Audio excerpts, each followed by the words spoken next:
Today's video, I'm finally going to show you guys how to get iOS 13 running on your iPhone and iPadOS on your iPad.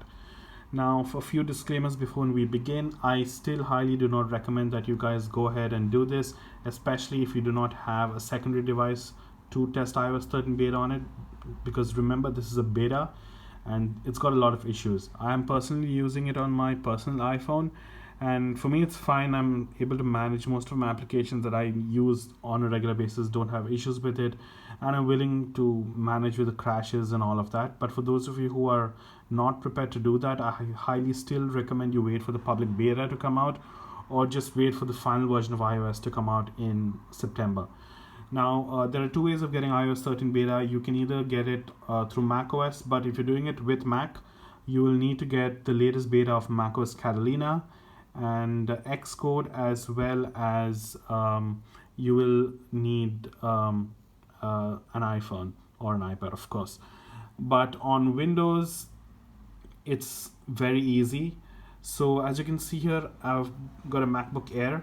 So this is a 2011 MacBook Air that does not support macOS Catalina. Catalina is supported from 2012 and above.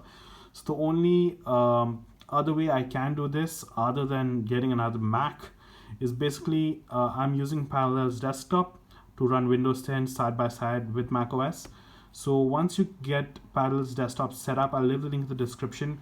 All you have to do is download 3U Tools. I'll again leave the link in the description. Once you're here, you'll have to just connect your device to the computer, and you should see, yep, you will get a trust pop-up. Just click trust, and there it is. So once you click trust, your phone will have access to 3U Tools. Now you'll have to click the flash and jailbreak option at the top, and all of these are the softwares you can download for your device.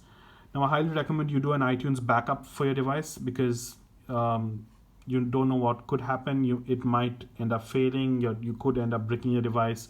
But I've done it for my 6S Plus and 7, and I've not had any issues with the beta, and I've not even taken a backup, but that's a choice. I still highly recommend you do take the backup. So here you can see iOS 13 beta. All you have to do is just select iOS 13 beta, and it's a 4GB file.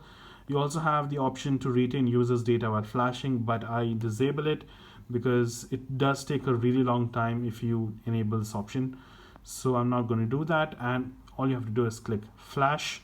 But before that, I will just show you, this is an iPhone 8. So I'll just show you, yep, it's an iPhone 8 and on iOS 12.4. So we're going to update this guy to 13. All you have to do is click on flash. As you can see, it says 12.4 upgradable to 13. Just click finish. And since I've already got my software downloaded, it's just going to run through. But for those of you who haven't yet downloaded iOS 13, 3U Tools will download that first, and then you will see the screen where it says enter recovery mode and all of that. So we'll just switch to the iPhone right now. You should see recovery mode soon. So there it is. Just click yes. That's it.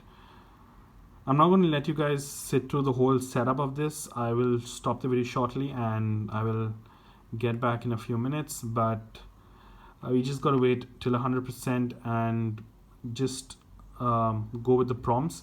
Now iTunes does open up. You don't have to look at iTunes. All you have to just force close iTunes and get back to Parallels Desktop. That's it. And just let the software do what it's doing, and you will be on iOS 13. So I'll just wait until this thing reaches 100%, and I will get back to you really quickly. Alright guys, we just had a successful flash. So if the flash is successful, you will get this message. And now the iPhone 8 is rebooting. So since I did not enable the option to retain users' data, it's going to be really fast, and it's going to rewrite the entire OS.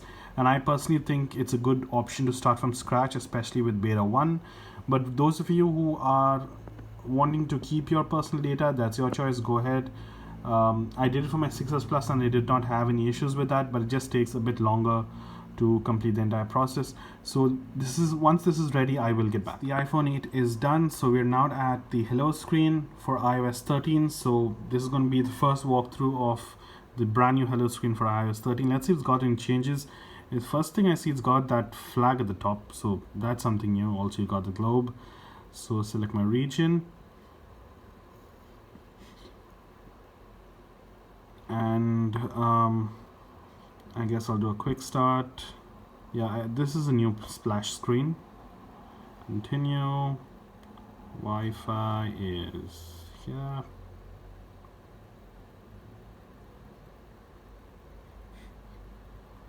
It should get connected.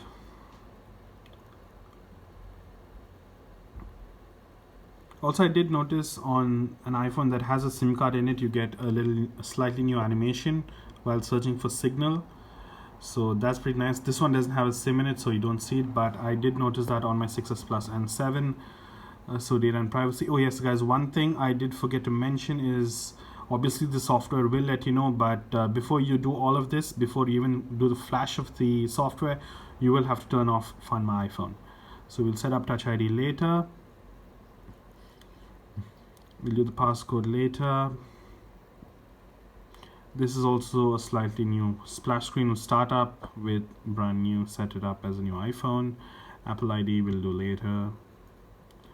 Agree. Again, this is a slightly redesigned splash screen. So is this. I see they've got a lot of blue accents. So I think that goes with the blue accent with dark mode. And Siri also has got a slightly newer splash screen. We can set this up later. Screen time fine. iPhone analytics, sure. True tone does work. Okay, so no issues there. So here we are at the new appearance splash screen. So I will obviously choose dark mode. So there you go. And meet the new home button. We can do that later. Display zoom, standard, and welcome to iPhone. So there it is. Just hold on, let me just close up the Mac and we will have a look at iOS 13. So there it is. Let's just head into settings, and boy does she look amazing on dark mode. There it is, iOS 13.0, and that's your build number for beta 1.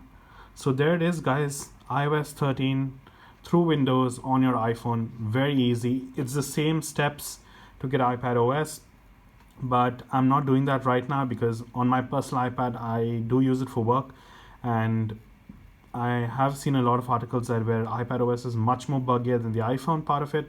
So I will be holding off maybe till beta 2. Beta 2 for iOS 13 should come out within a few days, and I'm waiting for that.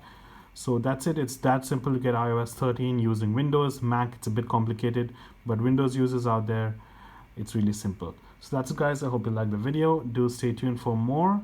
And if you like the video, hit that like button and the subscribe button, and I will see you in the next one.